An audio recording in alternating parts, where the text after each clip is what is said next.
Halo adik-adik, teman-teman kelas Psikologi Seni, Psikologi UGM. Perkenalkan, aku Afriza Animawan Arifin. Aku kakak angkatan kalian di Magister Psikologi angkatan 2018. Mungkin sebagian dari kalian udah ada yang kenal, mungkin ada juga yang udah pernah kita main musik bareng, tapi mungkin ada yang belum. Meskipun kalian belum kenal, at least kalian udah kenal dengan salah satu karya saya. Ini.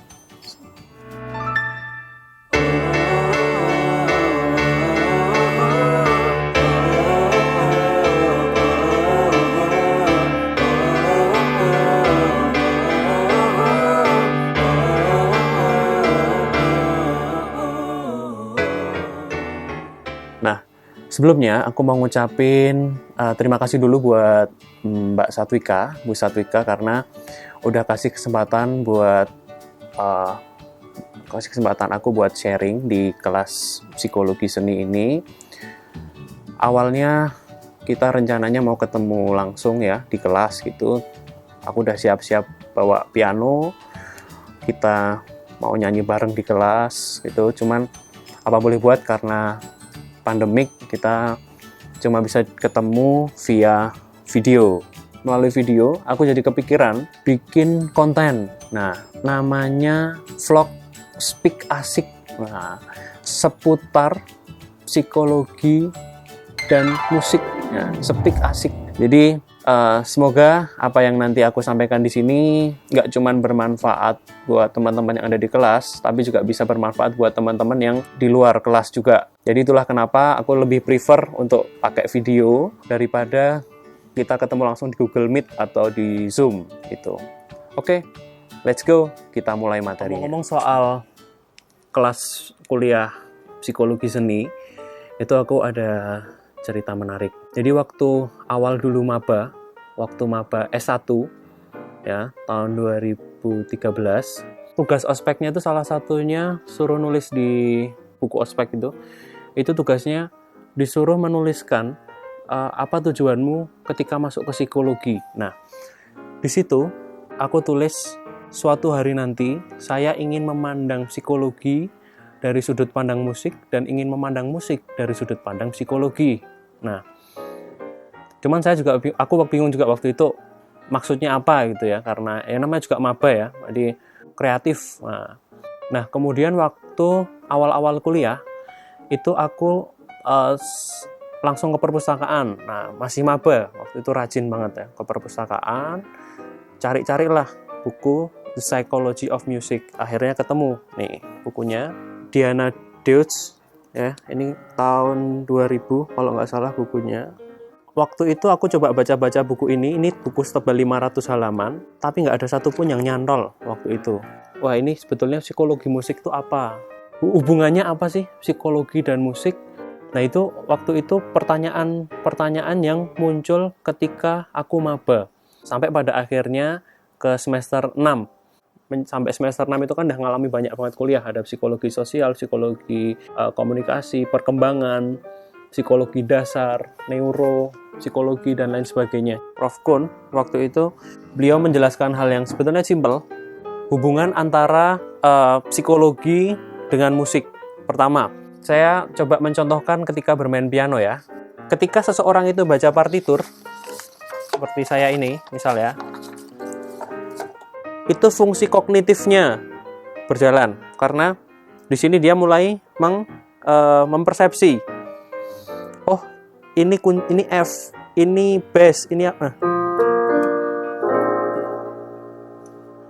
Nah, di situ itu fungsi kognitifnya mulai bergerak, mulai jalan gitu.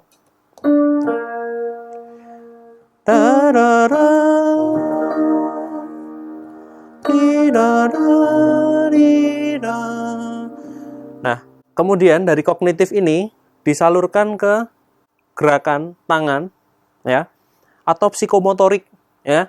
Jadi kognitifnya itu untuk mempersepsi ini.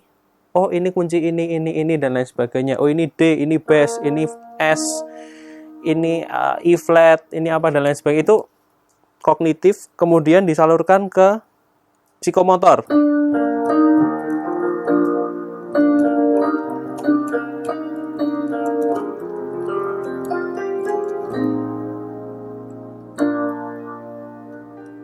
gitu ya. Jadi itu. Kemudian ketika seseorang itu kemudian udah belajar lebih dalam lagi, dia baca not balok, oh ini pianissimo, ini piano, dinamika lagu, kemudian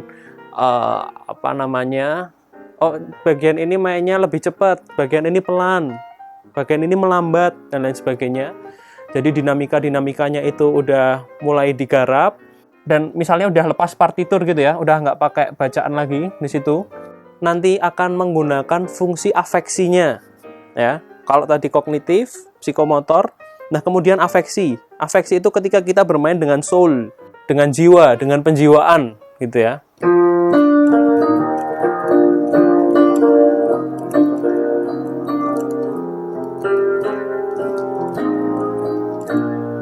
Ya.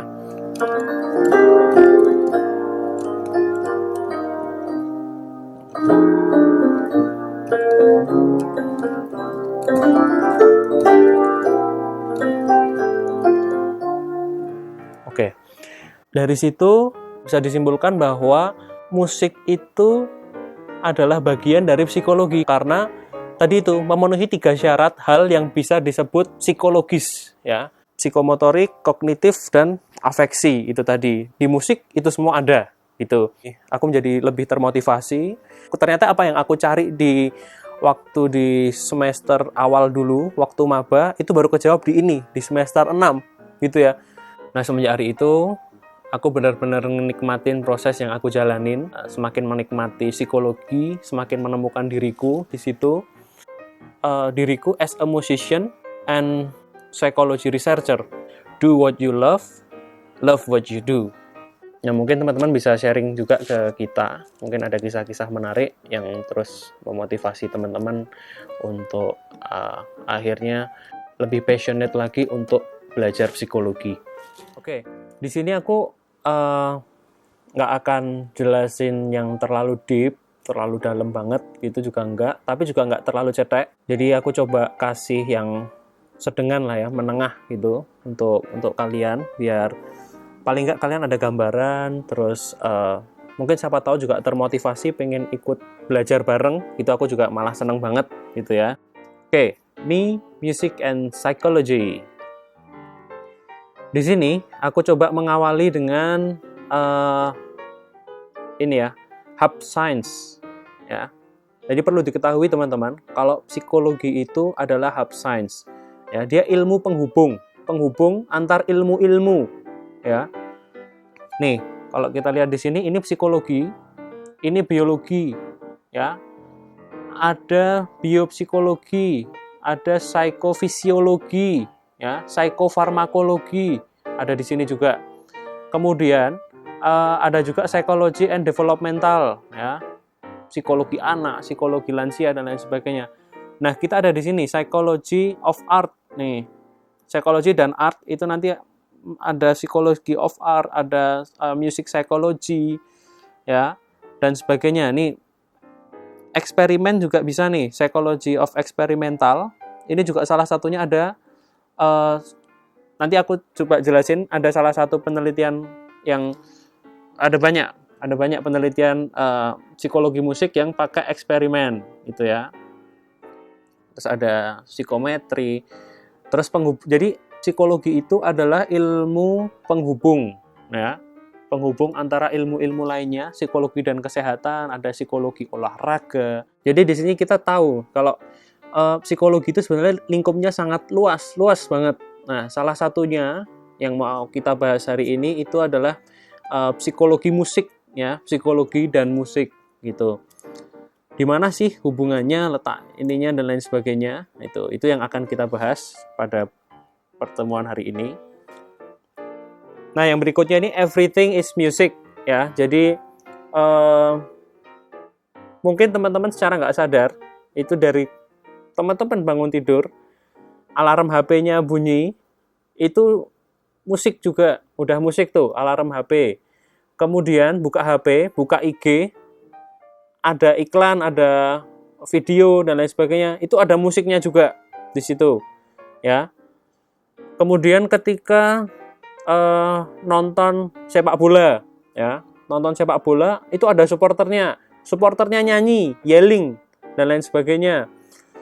Itu juga musik, mereka membentuk suatu paduan di situ, ya, crowd tapi bentuk musik di situ. Kemudian yang berikutnya nonton konser, jelas. Kemudian yang berikutnya wedding, di wedding juga biasanya ada musik di situ. Kemudian masuk ke mall, di mall itu juga ada musiknya, ya. Nah, ini juga udah ada riset-risetnya. Ada yang bilang kalau di musik rock itu cocok di tempat-tempat distro-distro dan lain sebagainya yang isinya anak-anak muda itu karena beatnya itu memacu dia untuk tetap semangat, jadi dia mau beli dan lain sebagainya. Nah, tapi juga ada beberapa suara yang mungkin dikategorikan non musik, ya, mungkin kayak suara kresek, ya, suara gitu, terus habis itu suara bur gitu. Tapi ada juga yang mengkategorikan itu tetap masuk ke musik, bahkan diam itu pun juga bagian dari musik, ya. Nih, coba mungkin teman-teman bisa lihat video ini orkestra salah satu lagu ciptaan John Cage yang cukup terkenal, 433, ini cukup terkenal,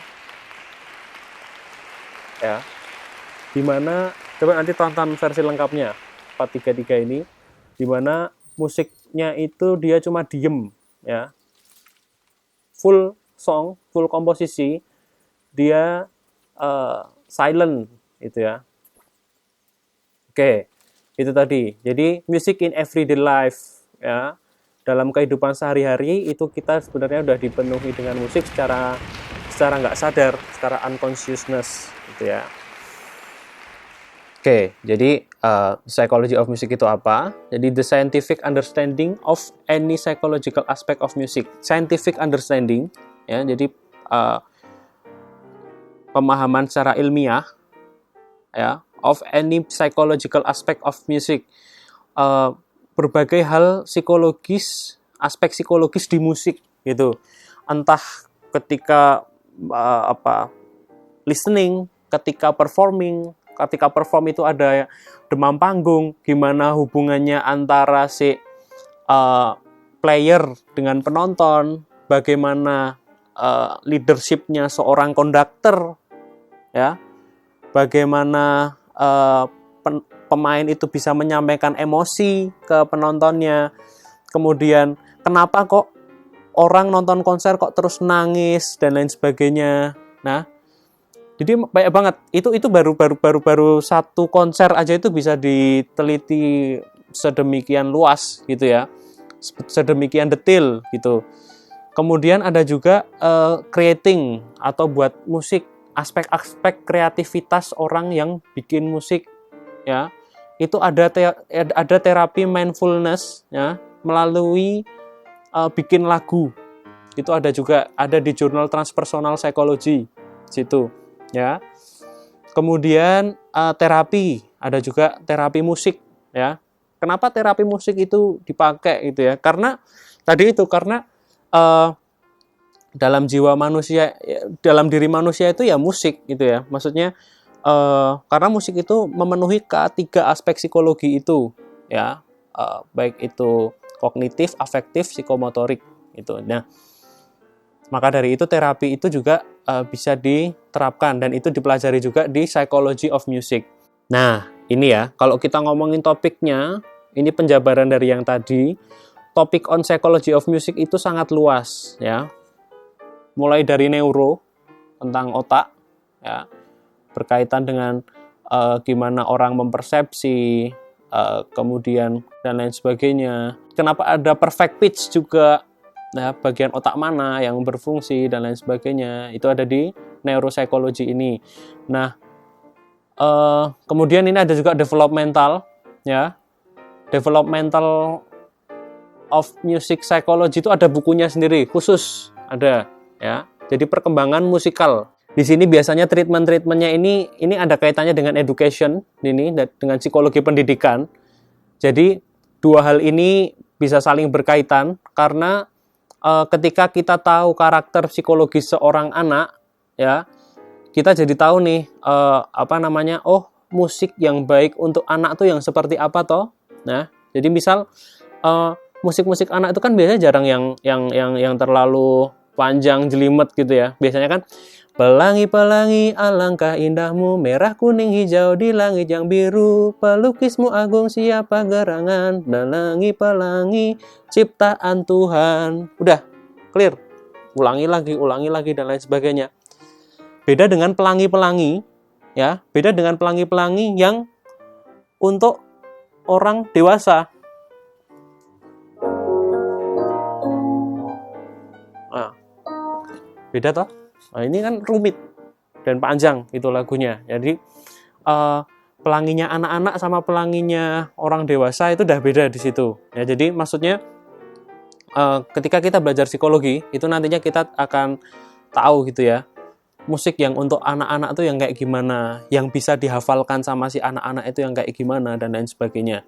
Karena kita tahu mempelajari developmental itu ya. Dan itu juga bermanfaat juga buat para guru ketika dia guru les, terutama guru les misalnya ketika ngelesi anak umur 4 tahun jelas itu beda, atau 5 tahun itu beda ketika ngelesi orang udah lansia ya. Anak-anak yang umur 5 tahun dan lain sebagainya itu biasanya kalau ini mungkin teman-teman juga tahu ketika konseling anak gitu ya, konseling anak dia biasanya pakai boneka, ditaruh boneka atau apa, terus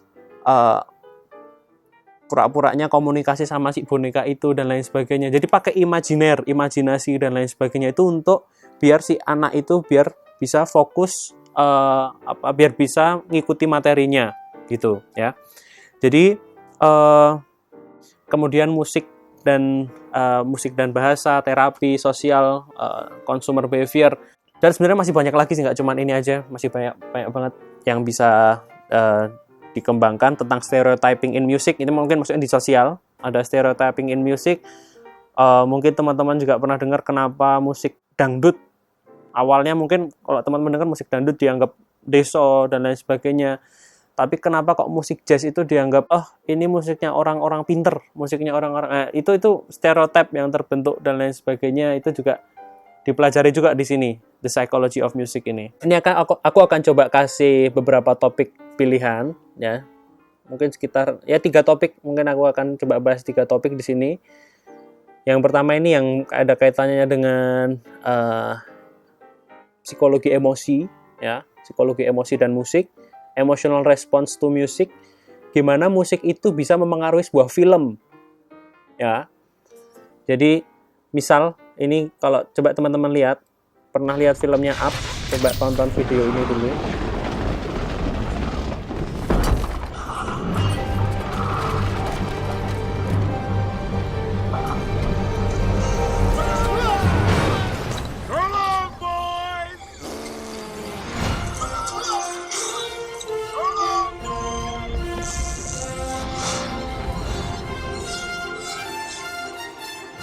Nah, adventure gitu ya dari lagunya, untuk semangat. This summer, journey to a lost world. Oke, With these guys. dapat ya. Nah, sekarang kita coba lihat yang berikutnya. Gimana kalau kita bikin jadi kayak gini?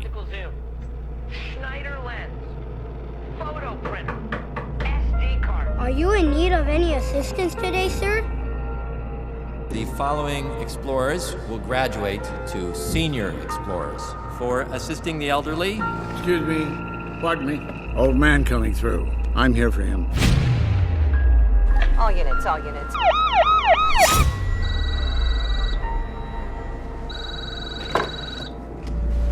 Yes. I'm so sorry. Do you have children, detective? A sociopath who has Alzheimer's in a facility. Scream all you want. None of your friends can hear you. They soon find that this is a very dangerous place.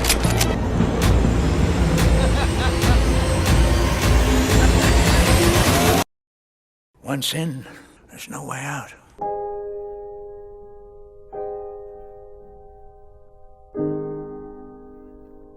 Ya, jadi suasananya jadi berbeda gitu karena musiknya juga berbeda Ya, jadi di mana di sini musik itu bisa mempengaruhi respons emosi seseorang.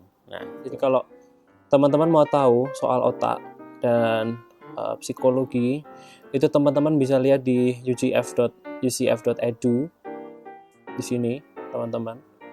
Ya, di sini jelaskan how the brain responds to music. Ya,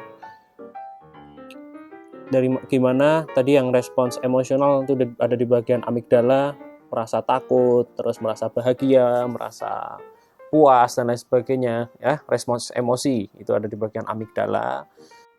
Kemudian ada juga macam-macam, broca, temporal, terus nanti coba dicari aja nanti, ini bisa dibaca sendiri teman-teman, ini sumbernya ada di sini, ucf.edu. Oke, social psychology of music ini adalah ini adalah topik interestku di psikologi UGM ini, ya. Jadi aku fokusnya ke social psychology of musicnya. Kalau tadi aku bilang ada neuronya, ada consumer behavior dan lain sebagainya. Nah, ini social psychology of music ini adalah fokus yang aku ambil sekarang. Nah, di sini aku mau sedikit sharing tentang penelitian tesisku kemarin, yang sekarang nih masih ongoing. Itu tentang leadership, ya. Jadi aku di sini ambil topiknya tentang leadership in music behavior. Ya, leadership in music behavior. Jadi kepemimpinan di musik. Kalau di perusahaan itu ada pemimpin perusahaan, ada direktur, kemudian kalau di partai ada ketua partai, kemudian di sekolah ada kepala sekolah, ada di fakultas itu ada dekan, ada rektor kalau di universitas. Nah, di musik ini juga ada pemimpinnya, ya. Ada kepemimpinan di dalam musik, ada pemimpin di situ. Nah, pemimpin di musik kalau sekarang mungkin teman-teman taunya kalau di orkestra itu biasanya konduktornya, ya. Itu konduktor kalau di musik modern sekarang. Nah, tapi ternyata kepemimpinan di musik itu udah ada sejak zaman Yunani kuno, ya. Ada namanya chironomy. Chironomy itu ini pakai gerakan-gerakan tangan itu. Tadi ada yang ngatung ke atas gitu, ke kanan, ke bawah. Itu untuk instruksi tertentu. I, nera, nera, nora, ne, atau dan lain-lain gitu ya. Namanya chironomy. Nah, kemudian yang berikutnya di Roma, di zaman Romawi kuno ini itu ada scapellum namanya. Nah, scapellum ini dia diinjek gitu ya, diinjek jadi kayak kecerean gitu untuk ngasih ketukan. Nah, itu dia leadershipnya ada di situ, pemimpinnya itu. Kemudian yang berikutnya lagi padus gereja, ya, ada seorang konduktor di situ di depan. Kemudian basso continuo, ya, kalau di Eropa tuh ada basso continuo, di mana dia tangan kiri bass yang berjalan, bass yang bergerak. Kemudian di era yang modern sekarang ini ada seorang konduktor orkestra. Kita coba lihat perbedaan antar konduktor.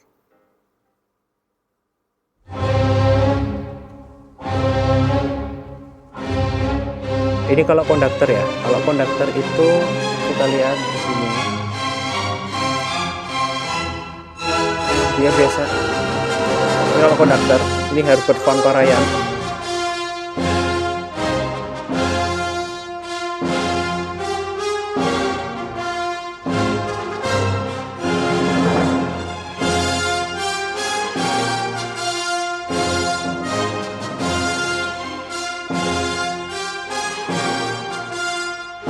Tegas, lantang, direktif, dia kasih perintah melalui aba-aba tangan, dia berada di depan.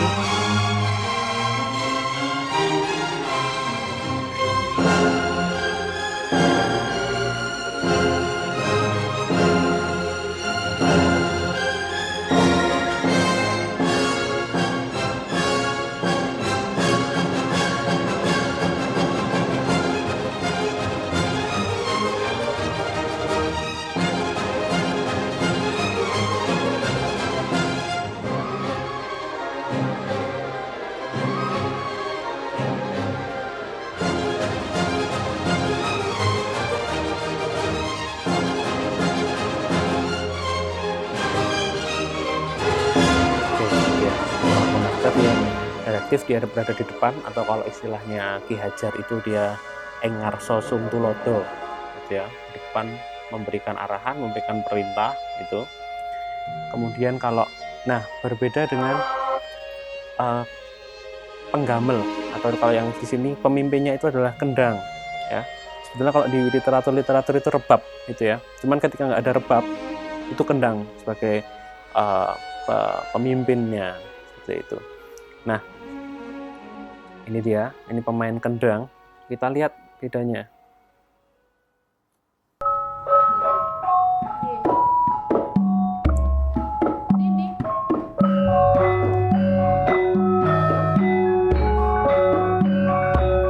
Dia membawa tempo. Dia sebagai komandannya untuk temponya.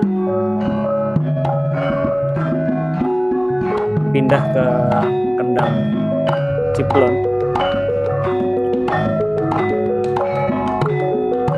Pindah irama lagi.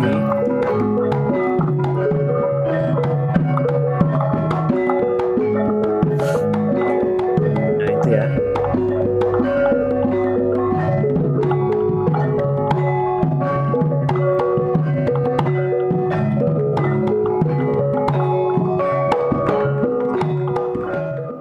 Perintahnya seorang pemain kendang itu melalui kendangnya. Jadi beda ya, kalau konduktor tadi dia menggunakan gerakan tangan, terus habis itu dia menerjemahkan bahasa partitur. Kalau konduktor itu biasanya menerjemahkan bahasa partitur tulisannya ya, menerjemahkan bahasa tulisan itu ke pemain-pemainnya. Kemudian direktif, dia memberikan perintah langsung, dia di depannya semuanya harus lihat ke dia, gerak tangannya dan lain sebagainya. Terus orang konduktor di orkestra barat. Nah, kemudian kalau di gamelan itu sebetulnya itu tadi keunikannya, dikendalikannya tuh melalui hentak dang glak hentak. Jadi ketak tungdang dedang. Nah, jadi melalui itu gitu ya. Perintahnya itu bisa 24 bunyi yang berbeda kendang itu ya, teman-teman. Jadi menggunakan bunyi-bunyian itu dia memerintah gitu. Yuk, naikkan temponya, turunkan. Yuk, selesai dan lain sebagainya, itu melalui ini. Nah, nilai-nilai leadership di kendang ini memang masih sangat jarang. Di gamelan, di karawitan itu memang masih sangat jarang yang meneliti gitu. Nah, jadi ini salah satu topik riset saya yang sekarang sedang saya dalami tentang kendang, panjak juru kendang istilahnya, atau kalau ini pemain kendang gitu ya, panjak juru kendang gitu. Nah, jadi itu mungkin baru sedikit topik yang aku bisa share ke kalian. Sebenarnya masih banyak lagi topik-topik lainnya kayak musical prodigy dan lain sebagainya.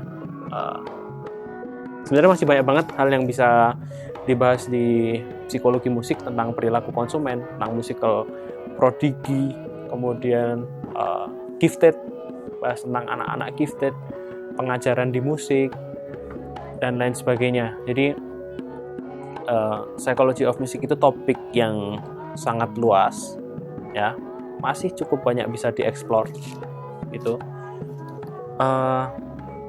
Dan pertunjukan musik itu ada kapan aja dan lain sebagainya. Jadi sebenarnya enak juga ambil datanya dan lain sebagainya gitu ya, teman-teman ya. Oke, mungkin itu dari aku. Terima kasih. Sampai jumpa di Speak Asik berikutnya.